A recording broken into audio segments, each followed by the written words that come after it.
Monday, 7:04 a.m.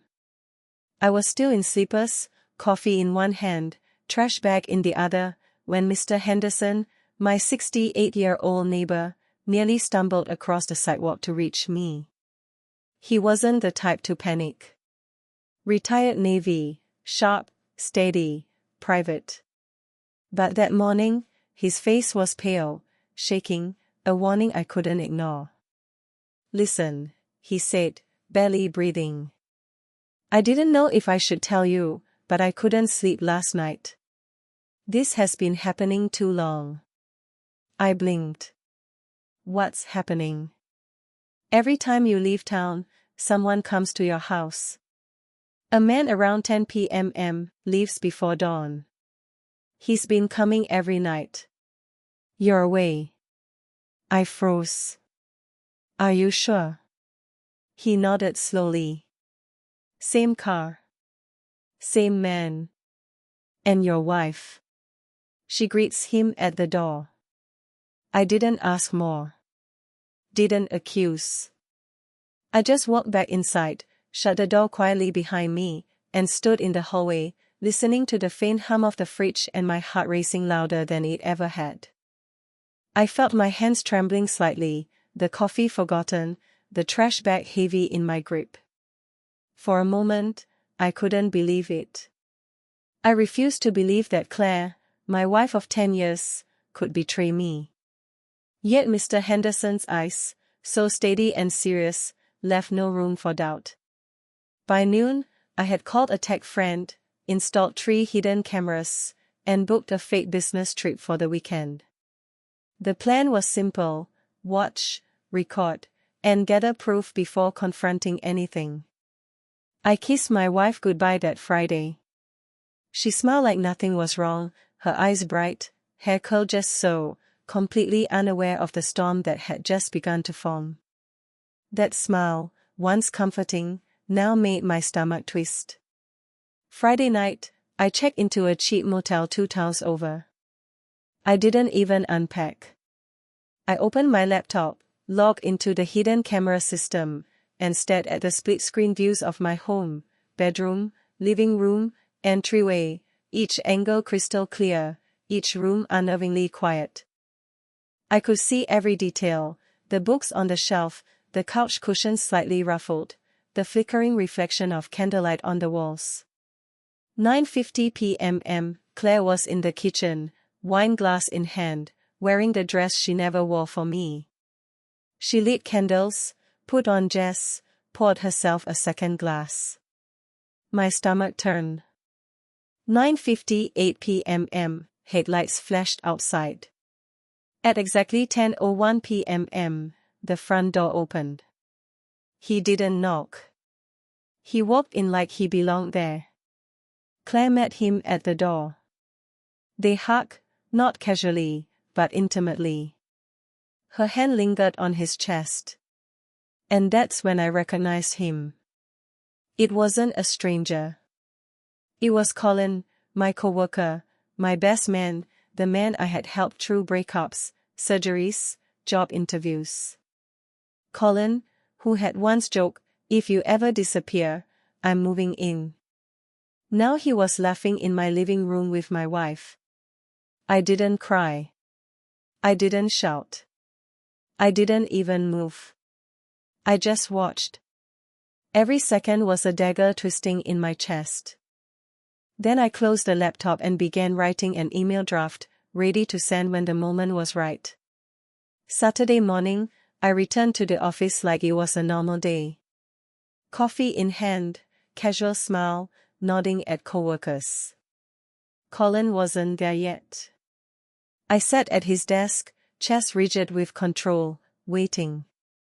At 9:12 a.m., Derek, another coworker, strolled in, sunglasses on, whistling. I greeted him casually. He stopped for a second, barely noticeable, but I saw it. My control had not gone unnoticed. That afternoon, I updated the email draft with video footage, timestamps, screenshots, and photos from our wedding, Colin 2 feet behind me, hand on my shoulder. Then I saved it again, ready to send when I chose. But I wasn't done. Monday morning, I quietly pulled funds from our joint account. Not all, just enough to get Claire's attention. I cancelled her salon membership, disconnected Netflix, suspended her car insurance. Small cuts, not yet lethal. Death by 1,000 paper cuts. That evening, I stayed at a motel, staring at the laptop screen as my hidden cameras captured every move inside my house.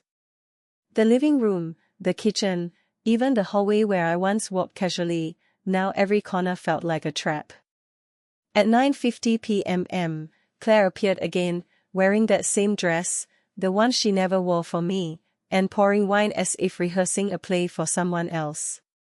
My stomach twisted as I watched her light the candles and put on jazz, the soft notes filling the empty spaces of my own home.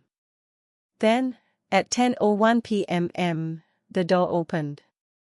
Colin stepped inside, confident, casual, as if he owned the place. Claire met him at the door, hugging him with that familiarity I had never allowed, hand lingering on his chest. Their laughter echoed through my living room, each sound hitting me like a hammer. I didn't speak. I didn't cry. I just recorded every movement, every gesture, committing it to memory and hard drive alike. I paused only once, taking a deep breath. This wasn't about rage. It was about clarity. I wanted evidence. Proof that would leave no room for lies or excuses. Every glance between them, every touch, every soft murmur, captured. By midnight, I had compiled the first set of clips. Colin drinking my whiskey, Claire laughing too loudly, his hand resting where it should never have been. I leaned back in the motel chair, letting the quiet hum of the air conditioner and the dim glow of the streetlight filter through the blinds. I was awake in a way I hadn't been for years. My mind calculated every step, every move I would take over the next few days.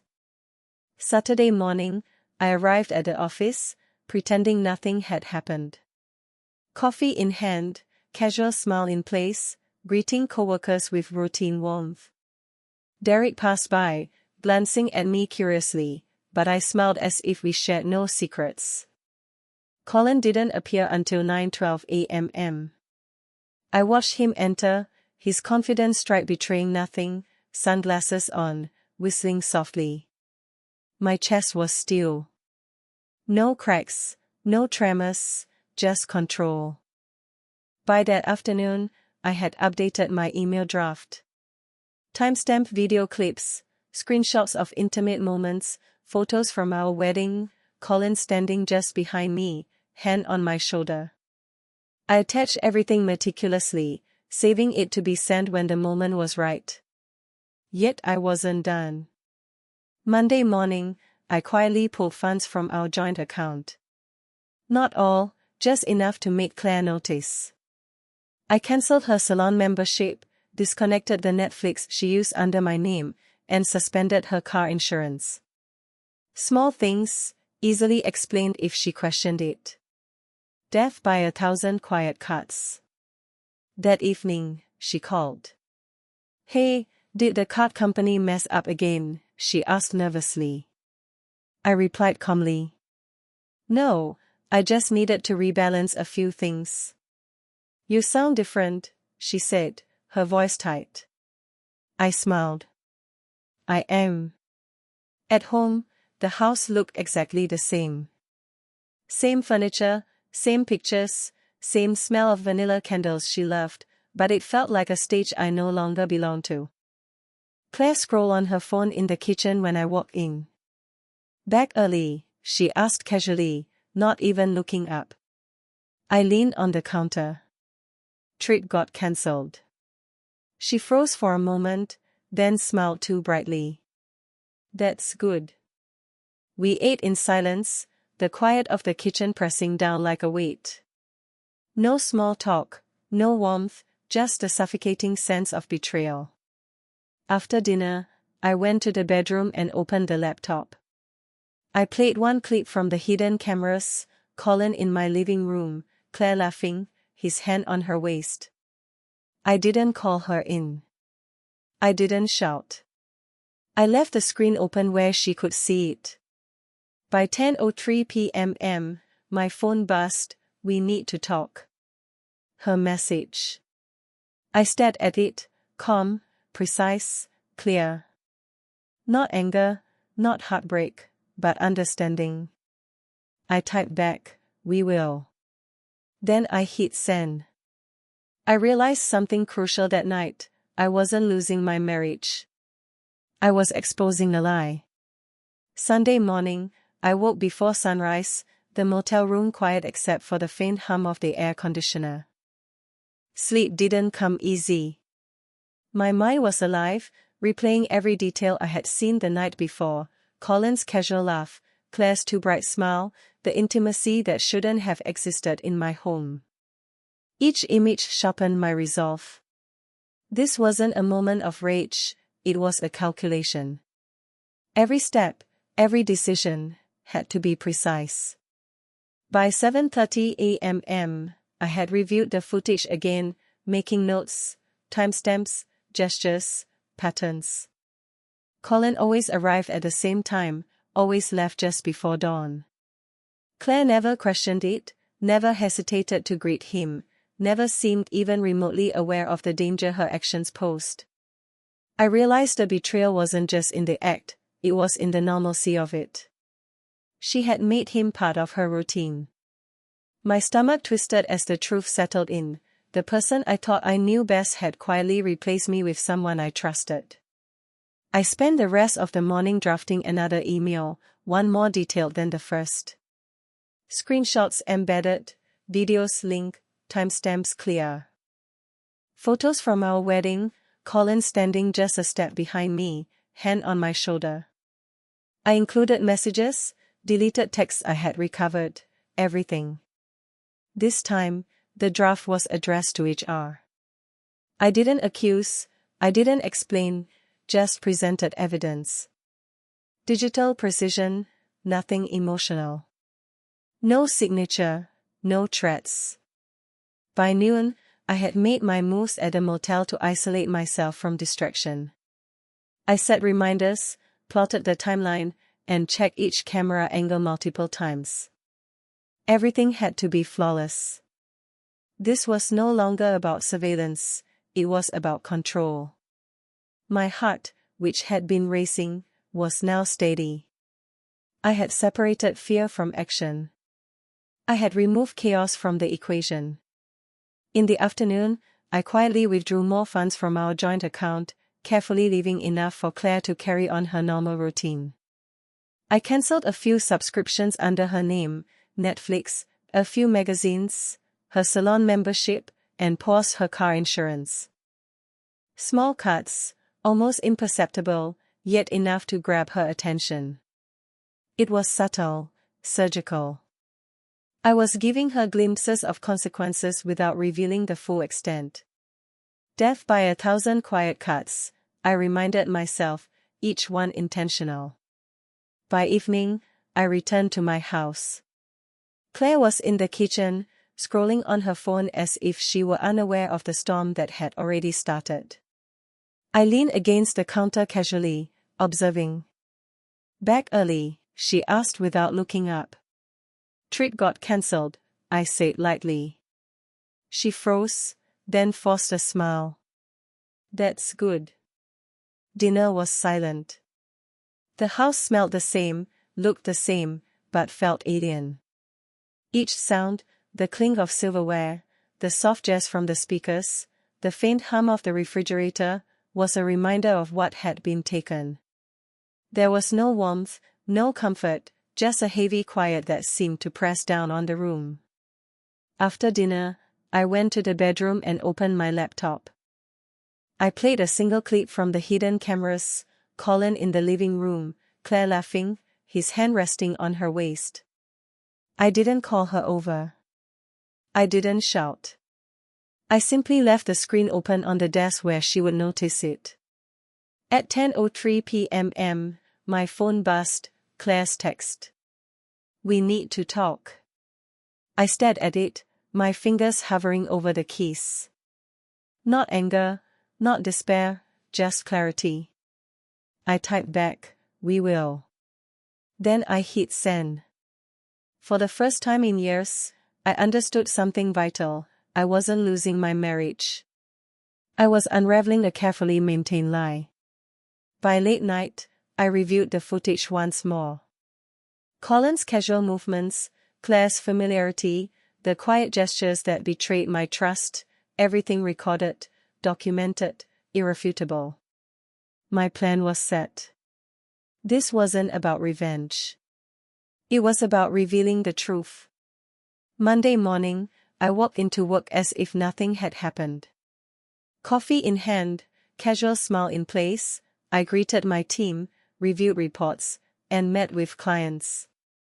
On the surface, everything was normal, but beneath it, a plan had already taken root.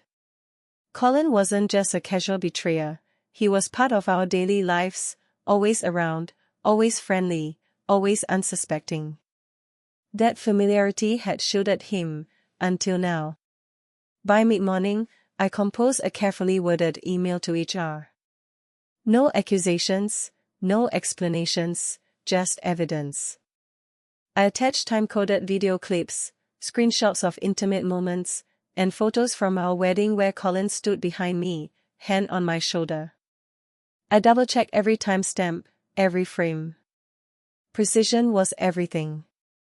I didn't need threats. I didn't need emotion. The digital proof spoke for itself. By noon, I had returned to the motel for privacy, reviewing footage again, noting patterns and inconsistencies. Colin's arrivals were consistent, every night around 10 p.m., leaving just before dawn. Claire's greetings were predictable, casual, intimate. The realization hit me fully, this wasn't just betrayal, it was routine. She had allowed him to become part of her life, part of our home, without hesitation or guilt. That afternoon, I executed the next phase of my plan. I quietly pulled more funds from our joint account. Not all, just enough to make Claire feel the first ripples of change. I cancelled her salon membership, disconnected the Netflix she used under my name, and suspended her car insurance. Small measures, easily explainable, but deliberate. I wanted to start removing the comfort and security she had taken for granted. Every action was calculated, every reaction anticipated.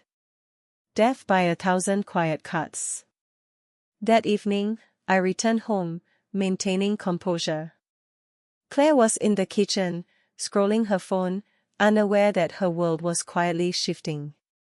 I leaned against the counter, casual. Back early, she asked, without looking up. Trip got cancelled, I replied lightly. She froze for a split second, just enough for me to notice, then forced a smile. That's good. Dinner was silent. No laughter, no warmth. The house smelled the same, looked the same, yet everything felt different. Every sound, from the clinking of silverware to the faint hum of the refrigerator, reminded me of what had been stolen.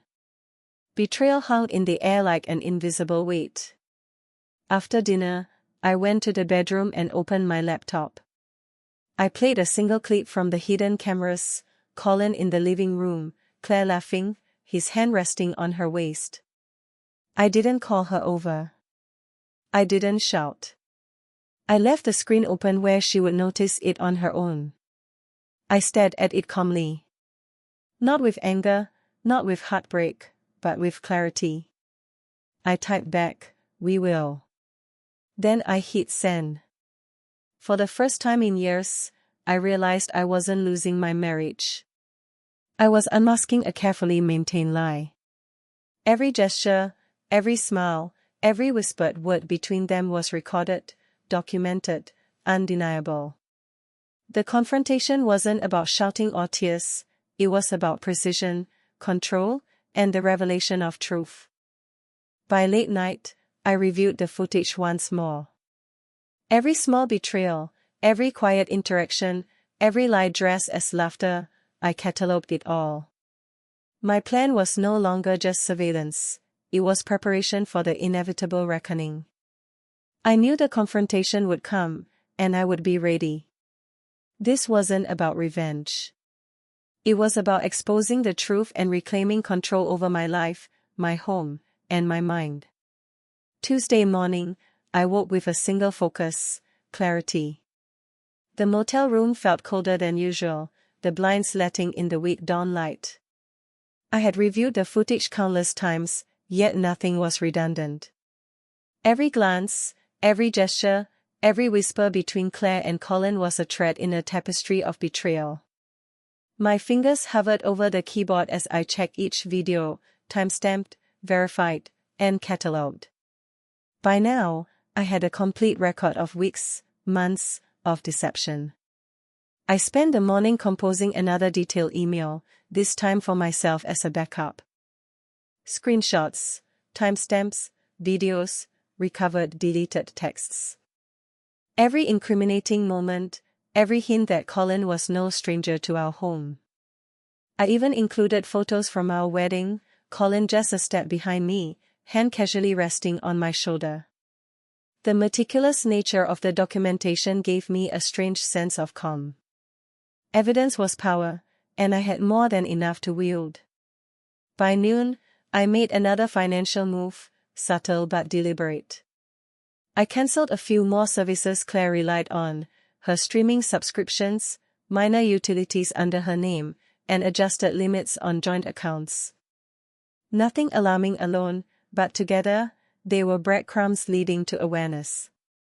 Death by 1,000 small cuts, a lesson in subtlety, in precision. Every detail mattered, every reaction anticipated. That evening, I returned home. Claire was in the kitchen, scrolling her phone, as though nothing had changed. I leaned casually against the counter. "Back early?" she asked, not lifting her eyes. "Trick got cancelled," I replied evenly. Her smile froze for half a second, enough for me to notice, but she quickly masked it. "That's good," she said, voice slightly higher than usual. We ate dinner in silence. The house smelled the same, looked the same, but every familiar corner felt alien. Betrayal hung between us, thick and undeniable. The soft hum of the refrigerator, the faint jazz from the speakers, even the clinking of our silverware reminded me that this was not ordinary life, it was a stage set for the revelation to come. After dinner, I went to the bedroom and opened my laptop. One clip. Just one. Colin in the living room, Claire laughing, his hand resting on her waist. I didn't call her over. I didn't raise my voice. I left the screen open, knowing she would see it and feel the weight of every second of her deceit. By 10:03 p.m., my phone buzzed with her text, "We need to talk." I stared at it, calm, precise. Not anger, not heartbreak, just clarity. I typed back, "We will." Then I hit send. For the first time, I understood the truth clearly. I wasn't losing my marriage. I was dismantling a lie, layer by layer, with evidence that could not be denied. Every gesture, every secret meeting, every whispered word, they were all documented. The confrontation was not yet public, but it would be undeniable. I had crafted the perfect balance of observation, control, and evidence.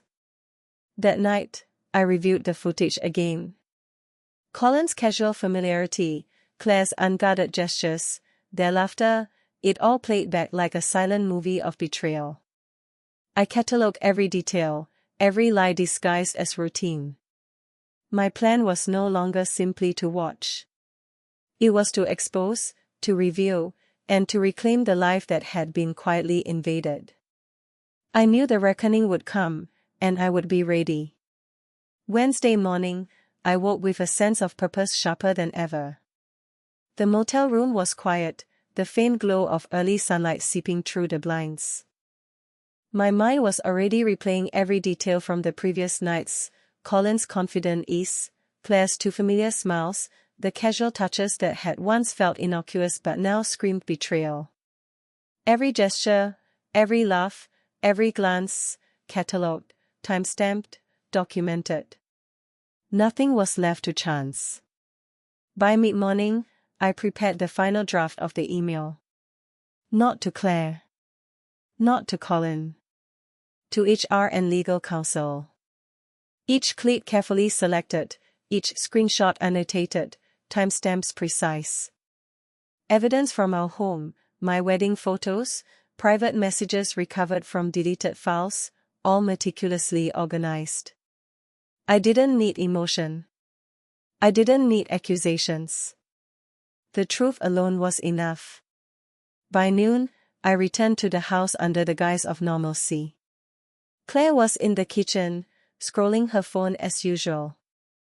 I leaned against the counter, calm, controlled. Back early, she asked, not looking up. Trip got cancelled, I replied evenly. Her smile froze. For a fleeting second, I saw her unease, her mind registering that something was off. She quickly masked it, voice slightly higher than normal. That's good, she said. Dinner was silent. No laughter, no warmth. The house smelled familiar, looked familiar, but every corner felt alien. The betrayal hung between us, unspoken but palpable. The faint jazz from the speakers, the hum of the refrigerator, even the cling of silverware reminded me of what had been taken, and what I intended to reveal. After dinner, I retreated to the bedroom and opened my laptop. One clip. Just one. Colin in my living room, Claire laughing, his hand resting on her waist. I didn't call her over. I didn't raise my voice. I left the screen open where she would see it. By 10:03 p.m., my phone buzzed, Claire's text. We need to talk. I stared at it calmly. Not anger, not heartbreak, just clarity. I typed back, we will. Then I hit send. Later that night, I reviewed the footage again. Colin's casual familiarity, Claire's unguarded gestures, their laughter, it all played back like a silent film of betrayal. Every subtle gesture catalogued, every lie disguised as routine, every moment a testament to deception. My plan was no longer simply observation. It was exposure, control, and reclaiming what was mine. I knew the confrontation would not be loud. It would not be violent. It would be precise. Quiet. Irreversible. The trap I had laid was ready to spring. At the same time, I arranged the final financial measures. More withdrawals from our joint accounts, subtle but noticeable. Cancelled memberships, suspended services, small yet meaningful disruptions. Each action intentional, designed to make Claire feel the first ripples of consequence without yet revealing the full truth. Death by 1,000 quiet cuts. By the end of the night, I had reviewed every frame, every screenshot, every message. Colin was oblivious, Claire unaware, and I was prepared. The reckoning was inevitable, and I would be ready. The pieces were in place, the evidence undeniable, and the truth set to unfold. I had watched, calculated, and planned. Now it was time for the final act. The trap was set. The confrontation was coming. And I would ensure it was precise, silent, and absolute. Thursday evening, I returned home early. The house looked the same couch, same pictures, same familiar smell, but it felt alien, as if I were walking through a set built for someone else. Claire was in the kitchen, scrolling her phone, pretending everything was normal. I leaned casually against the counter. Back early, she asked, not lifting her eyes. "Trip got cancelled," I replied calmly. Her smile froze just enough for me to notice, then she forced it into something bright, something convincing. "That's good," she said, voice tighter than usual. Dinner was silent. The air hung heavy with tension, each sound amplified, the faint hum of the refrigerator, the clinking of silverware, even the soft jazz playing in the background. This was no ordinary night. It was the stage I had been preparing for weeks. After dinner, I went to the bedroom and opened my laptop. One clip. Just one. Colin in the living room, Claire laughing, his hand on her waist. I didn't call her over, didn't raise my voice. I left the screen open where she would see it herself. The realization hit her first, her gaze flicking to the laptop. I could see the weight of understanding settle over her shoulders. By 10:03 p.m., my phone buzzed. "Claire's message, we need to talk." I stared at it, calm, composed, precise. I typed back, "We will." Then I hit send. For the first time in years, I understood, I wasn't losing my marriage. I was exposing a lie, unmasking a betrayal carefully hidden behind routine and smiles. I called my attorney the next morning. She still believed we were going through a rough patch, unaware that all joint accounts were locked, they were updated, and her access removed. By noon, she began to realize something had changed. Her voice cracked when she asked, "Did you block the cards?" I nodded. "This," I said calmly, "is what it feels like when someone you trusted leaves you in the dark. The difference is, I won't sleep in your bed while I do it." That evening, I confronted the evidence fully. I showed Claire every clip, every text, every hidden interaction, not with anger, but precision. She sat frozen on the stairs, silent, watching every frame, whispering, "I never thought you'd find out." I remained calm. "You didn't care if I did," I said quietly. I handed her the divorce papers, already signed. "No court battle," I said. "I'm not here for revenge, just closure." She asked, "Where will I go?" I gestured calmly, "Back to the people you allow into our life." "Start there." Tears filled her eyes. Devon, our silent family friend, escorted her out. Photos, furniture, memories, all reclaimed quietly, carefully. I locked the door behind her, turned off the cameras, and took a deep breath. For the first time in months, I felt something I hadn't in years: peace. Not broken, not bitter, just clarity. The betrayal was documented, the liar confronted, and the truth restored. Every calculation, every plan, every subtle act had led to this moment. I finally understood that trust doesn't die in a loud argument. It dies in quiet observation, in watching someone betray you in the ordinary moments, in exposing the lie with precision. And now, with Claire gone and the evidence secure, I was free to reclaim my life, my home, and my peace of mind. Ethan Blake, the man who had silently calculated every step, finally exhaled. The trap had worked. The reckoning was complete.